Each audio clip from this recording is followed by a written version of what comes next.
جہنم کی تکذیب. تکذیب دو طرح کی ہوتی ہے, اور کچھ لوگ ہوتے ہیں جو اللہ تعالیٰ کی نعمتوں کا اعتراف بھی کر لیتے ہیں اعتراف, جی اللہ تعالیٰ کی دی ہوئی ہے, لیکن اللہ بڑا معاف کرنے والا ہے, ایسا بھی کیا پکڑ لے گا سب کو. تو وہ نعمتوں کا تو اقرار کر لے گا, نعمتوں کی تکذیب نہیں کرے گا, لیکن جہنم کی تکذیب کر دے گا. اور پھر کچھ اور ہیں جو جہنم کی تکذیب نہیں کریں گے, جہنم کو مان لیں گے.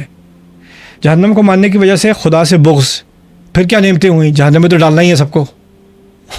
اب نعمتوں کی تکذیب کر دی جہنم کا اقرار کر کے. ہی جہنم التی یکذب بہا المجرمون یطوفون بینہا وبین حمیم آن. تو اس میں اب یہ جو آیت ہے خاص کر یطوفون والی, تو اس پہ ذرا آپ اس کی ایکسپلینیشن دیں. اس والی بہت گہری آیت ہے, پہلے تو ہادی پہ غور کریں. ہادی اسم الاشارہ للقریب, ہادی یہ, ذالکا وہ, اور تلکا وہ, تلکا جہنم وہ جہنم ہے, ہادی ہی جہنم یہ جہنم ہے. یعنی یہ قریب جو بالکل سامنے کوئی چیز ہوتی ہے نا اس کے لیے ہادی ہی کہتے ہیں. سو ہذا کتاب, ذالکا کتاب للبعید. اب یہاں پر پہلے تو پکڑا گیا اور گھسیٹا گیا, اٹھا کے لے جایا گیا. اب تصویر کرو, اپنے ذہن میں تصویر کھینچو, لے جایا گیا انٹل آپ گیٹ تک پہنچ گئے. یہ ہے, اور گیٹ تک پہنچ کے کیا کہا گیا ان سے, یہ ہے جہنم, یہ ہے جہنم. اور پھر کہا التی یکذب بہا المجرمون, جس پر یہ نہیں کہا یہ وہ جہنم ہے جس کا تم انکار کرتے تھے, جس کی تم تکذیب کرتے تھے, جس کو تم جھوٹا کہتے تھے, جس کو مجرم جھوٹا کہتے تھے, جس کو مجرم جھوٹا کہتے ہیں. بلکہ ہذہ جہنم التی یکذب بہا المجرمون. یکذب بھی ہمیں عجیب سر ہے, عجیب خفیہ بات ہے, کیونکہ یہ جہنم کا دن ہے, قیامت کا دن ہے, تو جو تکذیب تھی وہ تو ہو چکی.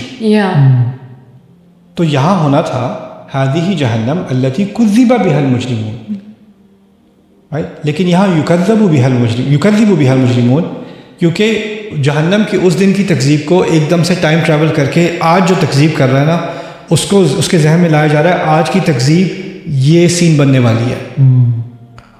اس کے حاضر کو, اور اس کو استحضار کہتے ہیں. استحضار کا معنی ہے بڑے دور کی یا مستقبل کی بات یا بڑے ماضی کی بات کی جا رہی ہے, لیکن ایسے کہ وہ ابھی ہو رہی ہے. تو انسان ابھی اب کے بارے میں سوچے کہ جو اب ہے نا میرا, وہ گارنٹی ہے کہ وہ یہی مستقبل بننے والا ہے. تو یہ تعالیٰ ماضی کے ساتھ بھی کرتے ہیں اور یہ مستقبل کے ساتھ بھی کرتے ہیں. خیر, اب یہاں پر ہذہ جہنم التی یکذب بہا المجرمون, یہ بھی نہیں کہا یکذبون بہا. مجرم کا لفظ آ چکا ہے, اگر مجرم کا لفظ آ چکا ہے پچھلی دفعہ کہ مجرم اپنے چہرے سے پہچانے جائیں گے یا اپنے چہرے کی علامت سے پہچانے جائیں گے, تو پھر یہاں کہہ سکتے تھے اللہ تعالیٰ کہ یہ وہ جہنم ہے جس کا وہ انکار کرتے تھے, جس کی وہ تکذیب, وہ کا لفظ تکذیب کرتے تھے. کوئی بھی سنے وہ سے وہ کیا مراد لے گا, مجرم, کیونکہ پیچھے ذکر ہے ان کا. الضمیر یعود الی ما سبق, جو وہ کا لفظ ہے وہ جو پہلے اسم تھا جس کا ذکر تھا اس کی طرف جائے گی. لاجیکل سی بات ہے, ہر زبان میں سمجھ آتی ہے. اللہ تعالیٰ نے مجرم کا لفظ دوبارہ استعمال کیا, ہذہ جہنم التی یکذب بہا المجرمون. یہ تکرار ہے اس لفظ کی. اس کو اتناب کہتے ہیں عربی میں. اتناب کہتے ہیں کسی چیز کو دوبارہ اس کی گونج آپ کے کان میں بجنی چاہیے. تو اس صورت میں ایک تو گونج ہم سن ہی رہے ہیں, فبأي آلاء ربكما تكذبان. اب اس کا ایک نیا پہلو, وہی لفظ تکذبان یہاں بھی آ گیا, ہذہ جہنم التی یکذب بہا, اور پھر اب مجرم کے لفظ کو ایکو کیا جا رہا ہے. تو انسان کے دماغ میں اس وقت قیامت کا ہولناک منظر اور جہنم کا دروازہ کس چیز کے ساتھ ایسوسیٹڈ ہے, جرم کے ساتھ, میزان میں خرابی کے ساتھ. یہ ایسوسیشن بنا دی قرآن نے اس لفظ کی تکرار کے ساتھ. پھر یہاں پر یکذب کو بھی سمجھنے کی بڑی اہم ضرورت ہے, کیونکہ تکذیب کا لفظ کتنی دفعہ آ چکا ہے اس صورت میں. یعنی کسی چیز کو جھٹلانا, کسی چیز کو جھوٹا سمجھنا, یا کسی چیز کی حقیقت کو نہ ماننا. وہ کس کے بارے میں تھی بات, نعمتوں کے بارے میں تھی یا اللہ تعالیٰ کے کرشموں کے بارے میں تھی, اس کے عظیم کارناموں کے بارے میں تھی. یعنی وہ اللہ تعالیٰ کے پازیٹیو اعمال کے بارے میں یا پازیٹیو افعال کے بارے میں اس کا جو بالکل انسان اس کا انکار کرتا ہے، ان کو دھکاتا ہے، اس کے بارے میں تکذیب کا لفظ استعمال ہوا تھا. یہاں نعمتوں کی یا کارناموں کی تکذیب کا ذکر ہی نہیں ہے. یہاں کس چیز کی تکذیب ہے؟ قیامت کے جہنم کی تکذیب ہے. جہنم کی تکذیب ہے. اب اللہ نے تکذیب کا دوسرا پہلو یہاں انٹروڈیوس کیا ہے.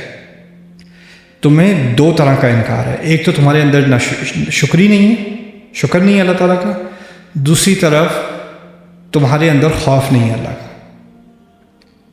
خوف کس چیز کا آتا ہے؟ اللہ تعالیٰ کے عذاب کا، رائٹ؟ تم نے دونوں کی تکذیب کی ہے. جو سارا ایمفیسس تھا اس سورہ کا اب تک وہ نعمتوں کی تکذیب پر تھا اور کارناموں کی تکذیب پر تھا. اب اللہ تعالیٰ کہہ رہے ہیں وہ جو کارناموں کی تکذیب ہے نا، وہ ایک سائڈ تھی، ایک اور سائڈ بھی تھی. وہ کیا تھی؟ جہنم کی تکذیب. تکذیب دو طرح کی ہوتی ہے. اور کچھ لوگ ہوتے ہیں جو اللہ تعالیٰ کی نعمتوں کا اعتراف بھی کر لیتے ہیں اعتراف، جی اللہ تعالیٰ کی دی ہوئی ہے، لیکن اللہ بڑا معاف کرنے والا ہے. ایسا بھی کیا پکڑ لے گا سب کو؟ تو وہ نعمتوں کا تو اقرار کر لے گا، نعمتوں کی تکذیب نہیں کرے گا، لیکن جہنم کی تکذیب کر دے گا. اور پھر کچھ اور ہیں جو جہنم کی تکذیب نہیں کریں گے، جہنم کو مان لیں گے. جہنم کو ماننے کی وجہ سے خدا سے بغض، پھر کیا نعمتیں ہوئی؟ جہنم میں تو ڈالنا ہی ہے سب کو. اب نعمتوں کی تکذیب کر دی جہنم کا اقرار کر کے.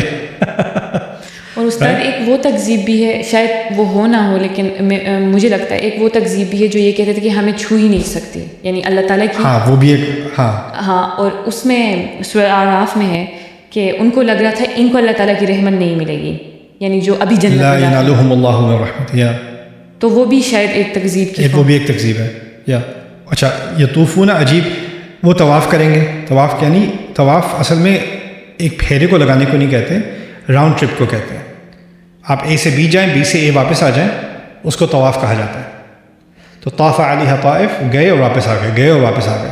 طواف جو ہم کعبے کے ارد گرد کرتے ہیں نا، وہ بھی کیا ہے کہ آپ ایک پوائنٹ تک پہنچتے ہیں پھر دوبارہ اس پوائنٹ تک آتے ہیں. اسی طرح صفا اور مروہ بھی ایک طرح کا طواف ہے اصل میں. تو یطوفون ایک طرف جائیں گے دوسری طرف جائیں گے. یہاں کیا کہا ہے؟ جہنم کا انکار کرتے تھے، جہنم عذاب سمجھ لیں. لیکن پھر عجیب زبان استعمال کی کہ وہ بھاگیں گے جہنم سے پانی کی طرف جو کھولتا ہوا ہوگا. یطوفون بینہا و بین حمیم، اور پانی کھولتا ہوا ایسا جو ابھی تک فوراً ابھی آن کہتے ہیں کہ جب آپ پانی ابال رہے ہوں تو تھوڑے تھوڑے بلبلے نکلتے ہیں، پھر بلبلے بڑے ہوتے ہیں، پھر جب بلبلے اتنے ایکسٹریم ہو جائے نا کہ اب تو چولہا بند کرنا پڑے، اس کو آن کہتے ہیں اس وقت کو. اس میں بھاپ بھی ہوتی ہے. ہاں اس کی بھاپ جب وہ بہت ایکسٹریم تک پہنچ جائے، اس سے زیادہ جو ہے وہ خطرناک ہو جائے گی، پورے ایکسٹریم تک پہنچ چکی ہے، اس کو آن کہا جاتا ہے. یعنی اس سے زیادہ گرم نہیں ہو سکتا تھا وہ. اب وہ کہہ رہے ہیں کہ وہ جہنمی جو ہے وہ آگ میں جل رہا ہے اور اس کی جلن اتنی ایکسٹریم ہے کہ وہ وہاں سے بھاگتا ہے، اس کو دور پانی نظر آتا ہے، وہ کہتا ہے شاید پانی کا ٹارچر کم ہو. وہ پانی کی طرف جاتا ہے، وہ پانی اتنا کھولتا ہوا ہوتا ہے، اس کو پگھلاتا ہے، تو وہ وہاں سے بھاگتا ہے، کہتا ہے مجھے اس پانی سے نجات چاہیے، مجھے آگ کی طرف جانا چاہیے. اور وہ انہی دونوں کے درمیان طواف کرتا رہے گا. ان کے پاس یہی دو چوائس ہیں. اور یہ اتنا ایکسٹریم ٹارچر ہے. پانی کیوں؟ اصل میں اس صورت میں اگر شروع میں ہم جائیں تو اللہ تعالیٰ نے آسمانوں کے بعد ہم سے کہا والسماء رفعها وضع الميزان الا تطغوا في الميزان واقيموا الوزن بالقسط ولا تخسروا الميزان. اس کے بعد والارض وضعها للانام، زمین کو پھیلا دیا تمام مخلوقات کے لیے. وہ پانی کے بغیر ممکن نہیں تھا. جہاں جہاں اسپیشیز پھیلی ہیں وہاں کوئی پانی کا ریزروار یا ابو گراؤنڈ یا انڈر گراؤنڈ ضرور ہے. ٹھیک ہے. پھر فیہا فاکہۃ، فاکہہ کس چیز پر ڈیپینڈ کرتے ہیں؟ پانی. والنخل ذات الاکمام، پانی پہ ڈیپینڈ. والحب، پانی پہ. ذو العصف، وہ جو ہوا چلتی ہے، نسیم چلتی ہے، وہ موئسچر ان دی ایئر، دا کلاؤڈز. والریحان. پھر اس کے بعد مرج البحرین یلتقیان، پانی. بینہما برزخ لا یبغیان، پانی. یخرج منہما اللؤلؤ والمرجان، پانی. لہ الجوار المنشآت فی البحر کالأعلام، پانی. یسألہ من فی السماوات والارض، ہر ایک کی ڈیپینڈنسی ہم نے وہ بات کی تھی. وہ ڈیپینڈنسی سب سے زیادہ ہمارے اندر کس چیز کی ہے؟ پانی کی. آپ جتنے بھی امیر ہو جائیں، جتنے بھی فقیر ہو جائیں، کچھ گھنٹوں کے بعد آپ کو کس چیز کی ضرورت پڑے گی؟ پانی کی ضرورت آپ کو پڑنی ہے. اس سے آپ اسکیپ نہیں کر سکتے. ہمارا جسم کا اکثریت پانی ہے، اس پلانٹ کا اکثریت پانی ہے. اب اس اتنی یعنی اور پانی کی جو نعمت ہے نا قرآن میں، اس کا ایک خاص مقام ہے پانی کی نعمت کا. اللہ تعالیٰ جو ہے اپنے لیے عام طور پر ہوا کا لفظ استعمال کرتے ہیں، وہ اور کچھ آیات میں ایسا بھی ہے کہ وہ کا لفظ استعمال کر رہے ہیں. جب پانی کی بات آتی ہے کہتے ہیں فَإِذَا أَنزَلْنَا عَلَيْهَا الْمَاءَ، پھر جب ہم پانی گراتے ہیں أَأَنْتُمْ أَنزَلْتُمُوهُ مِنَ الْمُزْنِ أَمْ نَحْنُ الْمُنزِلُونَ. پانی کے ساتھ وہ ہوا کی بات چل رہی ہوگی، پانی تک آپ پہنچے گی بات، نحنو تک آ جائے گی، اللہ اپنے آپ کو قریب لے آئیں گے. جیسے ایک خاص اہتمام ہے اس تحفے میں، وَجَعَلْنَا مِنَ الْمَاءِ كُلَّ شَيْءٍ حَيٍّ، ہم نے پانی کے ذریعے سے ہی تمام زندہ چیزوں کو بنایا. قرآن کی بھی تشبیہ پانی سے دی گئی ہے، ہدایت کی تشبیہ پانی سے دی گئی ہے، دوبارہ زندہ لانے کی تشبیہ پانی سے دی گئی ہے. تو جیسے سورۃ الحدید میں دل سخت ہو جاتے ہیں، اور دل سخت ہونے فقست قلوبہم وکثیر منہم فاسقون، ان کے دل سخت ہو گئے، ان میں کہیں سارے فاسق ہیں. اعلموا ان اللہ یحیی الارض بعد موتها، یہ جان لو اللہ زمین کو اس کی موت کے بعد دوبارہ زندہ کر دیتا ہے. کیسے زندہ کرتا ہے؟ پانی بھیج کے. بالکل. فاذا انزلنا علیہ الماء فربت وانبتت، اہتزت وربت وانبتت من کل زوج بہیج. رائٹ. تو یہ ایک عظیم نعمت کا انکار. اب یہاں پر دو تکذیبیں آئی تھیں ابھی تک، ایک تکذیب تھی نعمتوں کی اور دوسری تکذیب تھی عذاب کی. دو تکذیبیں تھیں، دو چیزوں کا طواف ہو رہا ہے، ایک جہنم ٹارچر کا عذاب، اور ایک نعمت، اور وہ جو نعمت تھی پانی، اب وہ پانی بھی عذاب بن گئی ہے. یطوفون بینہا وبین حمیم آن فبأی آلاء ربکما تکذبان. یعنی اس النعمہ تصبح النقمہ، جو نعمت پہلے ہوا کرتی تھی وہی عذاب بن جائے گی. استاد یہ جو امیجری ہے نا، ھذہ جہنم التی یکذب بہا المجرمون یطوفون بینہا وبین حمیم آن، شاید اس امیجری کو ہم سورہ اعراف کے چند آیت ہیں جو ایک ساتھ آ رہے ہیں، اور اس میں بھی سیما کا لفظ یوز ہوا ہے جو اس سے پہلے لفظ یوز ہوا تھا. اب اس میں پھر وَنَادَى أَصْحَابُ النَّارِ أَصْحَابَ الْجَنَّةِ أَنْ أَفِيدُوا عَلَيْنَا مِنَ الْمَاءِ أَوْ مِمَّا رَزَقَكُمُ اللَّهُ قَالُوا إِنَّ اللَّهَ حَرَّمَهُمَا عَلَى الْكَافِرِينَ.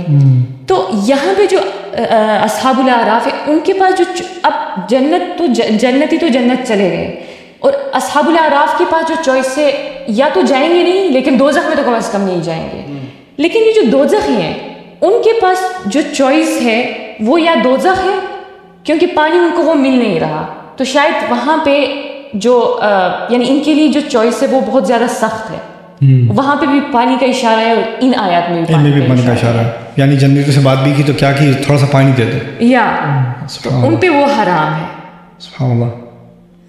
ویسے استاد میرا سوال ہے، اتنی بڑی نعمت ہے، اسٹارٹ سے کہیں بھی پانی کی طرف ڈائریکٹلی اشارہ نہیں ہے. آپ نے جیسے کہا ڈھکے چھپے الفاظ میں، کیونکہ ہر چیز پانی پہ ڈیپینڈ کر رہا ہے، جتنے بھی نعمتوں کا ذکر. یہاں پہ نا جب عذاب کی بات آ گئی تب ان پہ کھولے گی یہ میری سب سے بڑی نعمت تھی. تو اتنی بڑی نعمت کا ذکر وہ پہلے کیوں نہیں؟ شاید ان کا دل پکڑ جاتا ہے. الذی من الاشارۃ یفہم. اس ساری صورت کا تقاضا ہی کیا ہے کہ انسان کو بیان یعنی گہری سوچ کا قادر بنایا. واو. اور ہر چیز کھول کر کرنے کی ضرورت نہیں ہوتی. عربی میں کلام ہے اللبیب من الاشارۃ یفہم، عقل مند کے لیے اشارہ کافی ہوتا ہے. اور یہاں سارا زور ہی قرآن کا عقل استعمال کرنے پر ہے. انہوں نے عقل استعمال نہیں کرنی تو ٹھیک ہے، جانوروں کی طرح ہر چیز اب اسپیل آؤٹ کر دی جہنم میں. کون سوچے گا کہ پھل کے بارے میں سوچے گا، پانی کے بارے میں نہیں سوچے گا؟ کیسے ممکن ہے؟ کھیتی کے بارے میں سوچے گا، پانی کے بارے میں نہیں سوچے گا، خاص کر اس زمانے میں. ابھی تو پھر بھی ہم پھل کے بارے میں سوچتے ہیں، گروسری اسٹور کے بارے میں سوچتے ہیں. اس زمانے میں کیا ممکن ہے کہ کوئی پھل کے بارے میں سوچے اور یہ نہ سوچے کہ پاس میں نہر ہے یا کنواں ہے یا کوئی دریا ہے.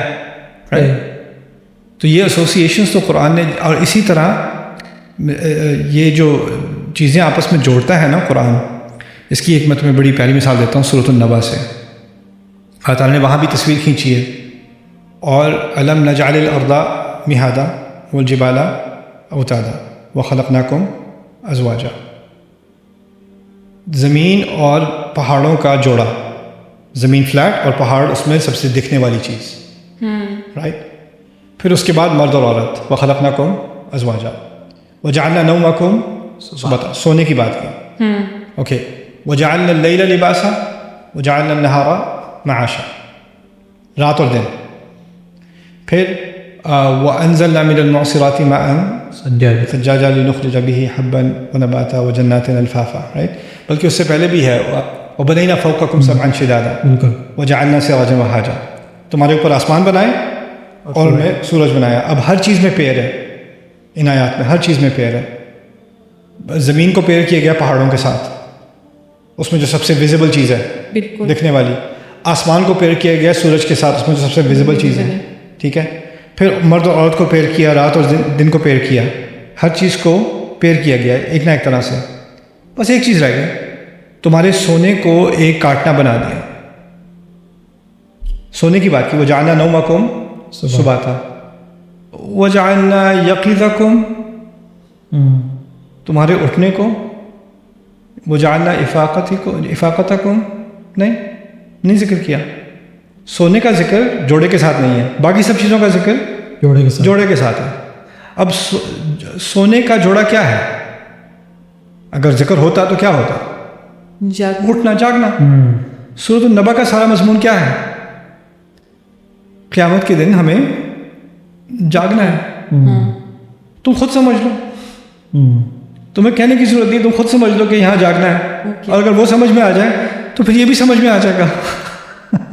ہر چیز جوڑے میں بنائی ہے، تو سونا جوڑے میں نہیں بنایا. اور اگر سونا جوڑے میں بنایا تو موت کا جوڑا دوبارہ اٹھنا نہیں ہے کیا؟ اس سونے کا جوڑا دوبارہ اٹھنا. اس طریقے سے اشارے کے ذریعے سے، عقل استعمال کرنے کے ذریعے سے اللہ تعالیٰ بہت گہری بات کرتے ہیں. عرب کا جو نا ایک اسلوب تھا، جتنا آپ اسلام سے پہلے کی عربی پڑھو گے نا، آپ کو سمجھ آئے گا یہ عرب جو ہیں بڑے فلسفی لوگ تھے اور یہ اشارے میں ہی بات کرتے تھے.